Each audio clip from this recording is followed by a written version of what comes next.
여러분 안녕하세요, 롱장입니다. 여러분들이 지금 놓치고 있는 거 하나 있거든요. 놓치고 있는 거 자꾸 얘기하니까 지겨우시죠? 죄송해요. 그리고 질문 들어온 것 중에서 요새 조금씩 분위기 전환하고 싶어서 재밌는 얘기 좀 하려고 나름 노력하는 건데, 저 요거 옷이 궁금하신 분들이 계시더라고요. 여러분 이미 예상은 하시죠? 요게 저는 되게 좋아하는 옷인데, 제가 요 옷이 엄청 많아요. 살 때 한번 입어보고 괜찮으면은 저는 이제 뭐라 그래요? 그 옷 박스 있죠? 옷 박스 하나 꽉 찰 때까지 그냥 사요. 안 입고 버리더라도 사요. 엄청 비싸고 이런 건 아니거든요. 다 아시잖아요. 그래서 여러 개가 있다라는 점을 좀 궁금해 하시는 분들이 계시고요. 이 얘기에 한 김에 제가 하나 더 말씀드릴게요. 예전에 이제 부자병 걸리신 분들이 계셔가지고, 부자들은 옷 싼 거 입는다, 막 시장 통해서 5,000원짜리 사 입는다. 야, 쟤는 그렇게 부자인데 5,000원짜리 사 입는데 너는 별 부자도 아닌데 구찌 티를 입는다고 뭐라고 하시잖아요. 그거 제가 짧게 정리하고 갈게요. 부동산 얘기 할 거거든요, 오늘. 엄청 중요한 얘기인데 그거 아무 상관없고요. 성격 차이예요. 돈 없는 분들 중에서도 옷 잘 입는 분 있고 옷에 신경 안 쓰는 분 계시고요. 여러분, 제가 예전에 편의점 일할 때 제가 한남동에서 일했었거든요. 거기 손님으로 자주 오신 분이 이영애 씨예요. 그 이영애 씨, 제 아이스크림 드시러 남편분이랑 종종 오셨었는데, 가끔 오시거든요. 그냥 늘 제가 본 걸로는 늘 명품이세요. 다. 그럼 이영애 씨 부자 아니에요? 남편분 부자 아니에요? 이거 말할 필요도 없잖아요. 부자 중에서도 옷을 좋아하는 분이 있고 안 좋아하는 분이 계시고요. 중산층에서도 옷을 좋아하는 분이 있고 안 좋아하는 분이 계세요. 부자가 되는 거랑 안 되는 거랑 옷을 어떻게 입는 거랑 별 상관없어요. 그러니까 다 갖다 붙이는 거예요. 저 사람은 강남에 건물이 있는데도 시장 통해서 2만원짜리 사 입는다? 어쩌라고요. 그런 진짜 컨텐츠 만들려고 자기가 별 잘 모르는 개소리들이 많은데 듣지 마세요.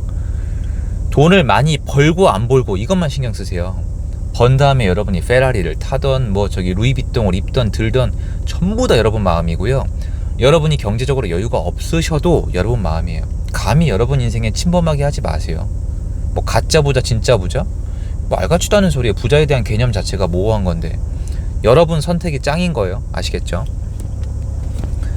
지금 시장을 보시면은 시장이 돌아오고 있어요.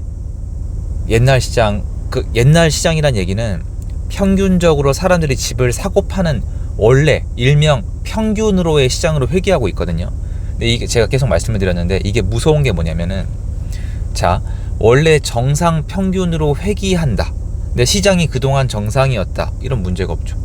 원래 쭉 정상인데 정상 거래량이 나온다. 문제가 없다니까요. 그래서 제가 시장을 이런 식으로 운영하면 안 된다고 얘기한 게 제가 감정이 아니라니까요.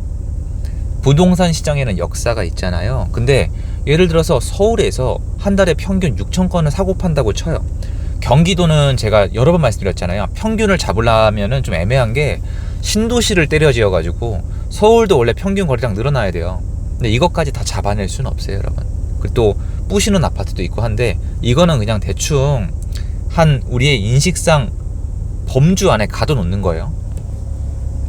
그런데 2년 반 동안 집을 안 샀단 말이에요. 여러분도 아시잖아요. 이게 안 산 거예요. 못 샀단 말이에요.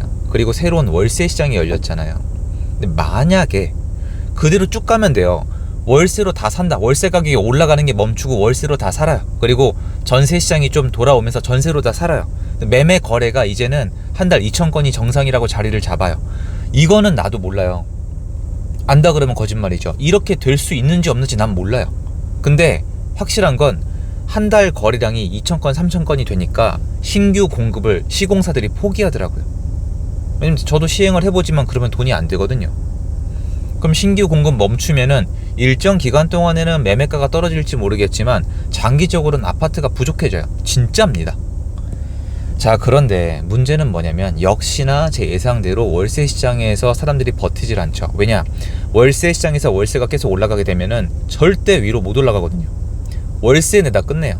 집주인은 세금 내다 끝내요. 그냥 다 죽어나가는 겁니다. 전세 시장이 좀 살아나는가 하다가 이제 매매 시장으로 서울 각 구 그리고 경기도권이 예전 거래량으로 돌아가고 있어요. 사실 더 나오고 있어요. 근데 문제는 뭐냐? 그동안의 시장이 왜 떨어졌죠? 왜 폭락했죠? 이게 중요해요. 이게 중요합니다. 신규 공급이 넘쳐서 하락을 한 거예요? 아니면 혹시 거래가 씨가 말라서 전세 수요까지 줄어서 집주인들이 못 버티고 던진 거예요? 지난 2년간의 시장에 사람들이 관심이 없어요. 그냥 폭락했다, 뭐 얼음공장 네가 틀렸다, 여기에 꽂혀있는 분들이 거의 80~90%인데 우리 시청자분들은 안 그렇잖아요. 하락장에도 배울 게 있다니까요. 하락장에서 이만큼 배워서 다음 시장에서 이만큼 먹으면 되는 거 아니에요? 왜 멀리 안 봐요? 왜 내일만 보고 삽니까? 우리가 다 배운 사람들인데. 거래가 안 됐어요. 집을 살 수가 없어요. 팔고 싶어도 안 팔려요. 2년 반 동안 팔고 싶어도 안 팔리는 사람들 날라갔어요. 경매로 날라가고 초급매로 전세를 놓거나 매매를 하던가, 아니면 남아있어요. 이분들 남아있는 단지들은 힘을 못 쓰는 건데, 문제는 그러면서 그래프가 안으로 푹 파였잖아요. 근데 만약에 거래량이 정상으로 돌아오게 되면 어떻게 돼요? 상식적으로 옛날 가격까지는 아니어도 옛날 가격 비슷하게 돌아가겠죠. 근데 한국이 이게 문제예요. 이만큼 하락하고 요만큼 올라왔으면은 회복, 복원이라고 해야 되는데, 시장이 워낙 망가졌다가 다시 올라가니까 반등, 폭등, 상승거래 이런 기사가 나와버리니까 사람들이 이게 수요가 들러붙는다고요. 이래서 한국이 부동산이 급락하거나 급등하거나 계속 있는 거예요. 가만히 두지를 않잖아요. 지금 시장은요, 상승하고 있는 게 아니라니까요. 제가 말을 듣기 편하시라게 갖다 붙이는 게 아니라, 시장이 왜 회복이다, 상승이 아니라 회복이라고 제가 계속 말씀을 드리냐면, 시장이 하락했던 요인이 조금씩 고쳐지고 있기 때문이에요. 매매가는 부가적인 거예요. 이해가 되시죠? 매매가가 상승이 되려면 예전 시장이 정상적으로 운영이 되다가 추가적으로 수요가 가속화되거나 공급이 줄어들어서 경쟁이 붙으면서 윗돈이 붙어가지고 프리미엄이 이끄는 상승 시장, 이런 게 있어요. 근데 지금은 그게 아니에요. 아무도 집을 못 사는 거예요. 그 누구도.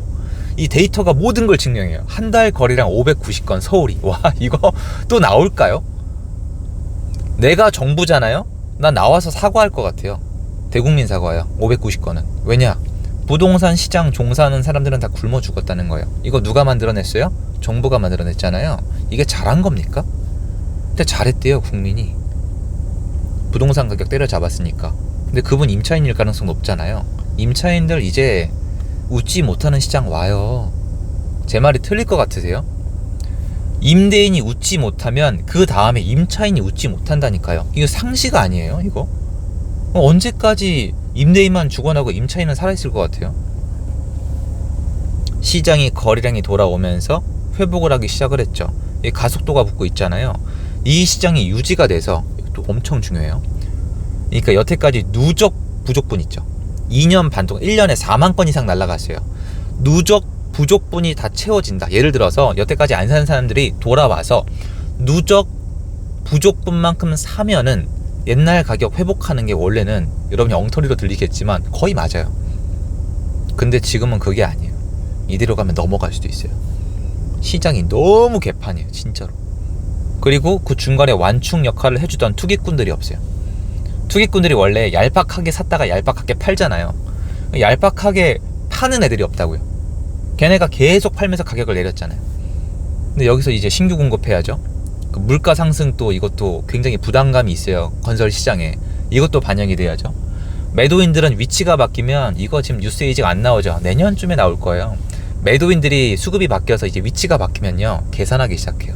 내가 세금 얼마 냈지? 여보, 이 집 앞으로 세금 얼마나 냈지? 고지서 가져와봐. 아, 여보, 이거 3억에 팔지마. 아이씨, 장난해? 3억 2천이 원금이야, 여보. 이거 안 할 것 같죠? 뇌피셜 같죠? 그냥 그렇게 생각하세요. 절대 아니니까. 세금 계산합니다. 세금의 전가가 본격화될 거예요. 신규 공급 부족하죠? 세금 전가 시작될 거죠? 전세 공급 부족하죠? 전세가 회복하고 있죠? 매매가 회복하고 있죠? 거래량 회복하고 있죠? 월세가 계속 올라가고 있죠? 국가 아무것도 못하고 있죠? 제 말 지금 제가 8가지 중에 틀린 거 있으면 댓글 달아주세요. 뭐가 틀렸는데요? 시장을 여기까지 데려오면 어떡해요? 저 이제 제가 돈 못 버니까 억울해요 해주세요. 그런 분들이랑 저랑 제발 비교하지 마시고요. 그냥 이대로 쭉 하세요. 상관없다니까요. 저는 시장을 읽어내고 타이밍이 다를 뿐, 정도가 다를 뿐, 제 이득으로 전환을 시킬 거예요. 왜 그러냐? 제가 지난 2년 반 동안의 시장을 봤는데요, 국민들 생각 안 해요. 나는 국민 취급도 안 하셨잖아요. 국민으로 보세요. 그냥 악마잖아요, 악마. 근데 나는 어떡하라고요? 우리 여러분들은 어떡할까요? 우리 백수클럽이랑 우리 여러분들은 어떡할까요? 그냥 때리면 때린 대로 맞아요? 죽으라면 죽으라는 대로 죽어요? 가족들이 있는데? 그럴 순 없다고요. 사람을 독하게 만들었잖아요. 임대인들이 어떻게 포지션을 바꿀지 몰라요. 아직은 아니에요. 그럼 또 규제할 수밖에 없다니까요. 규제를 계속 하시다 보면은 정부에서 나중에 이제 26년도 지방선거랑 27년도 대선에서, 물론 이건 뇌피셜이에요. 몰라요. 선거는 못 맞추겠는데 그때 이제 아실 거예요. 아, 우리한테 표를 주던 사람들은 그 사람들이었구나. 아마 그 중간에 이 사람들 표도 이제 그 민주당한테 뺏기지 않을까요? 정치는 민주당이 한 1000배 정도 잘하니까. 1000배? 짜게 준 것 같긴데 엄청 잘하잖아요.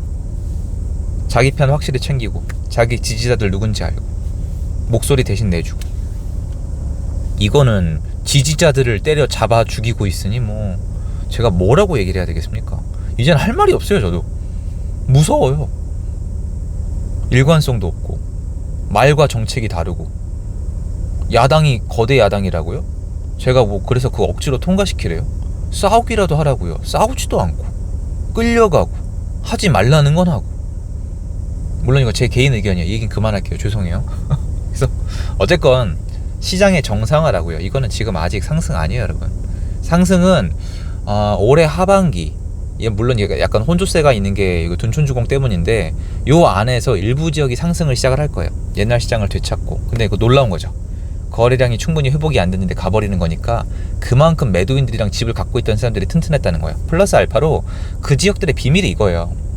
세금이랑 시스템을 망쳐놔서 똘똘한 한 채. 이거 무시 못해요. 수요를 늘려준 거라고요. 원래 이 정도 거래량으로 정고점을 찾기 어려워요. 이거 너무 이상해요. 근데 이건 나중에 말씀드릴게요. 하여튼 시장이 미쳤었다. 지금도 정상 아니다. 앞으로도 미쳐 날뛸 거다 라고 말씀드리고 싶습니다. 도움됐으면 좋겠고요. 지금까지 여기까지입니다. 오늘도 파이팅 해보겠습니다. 감사합니다.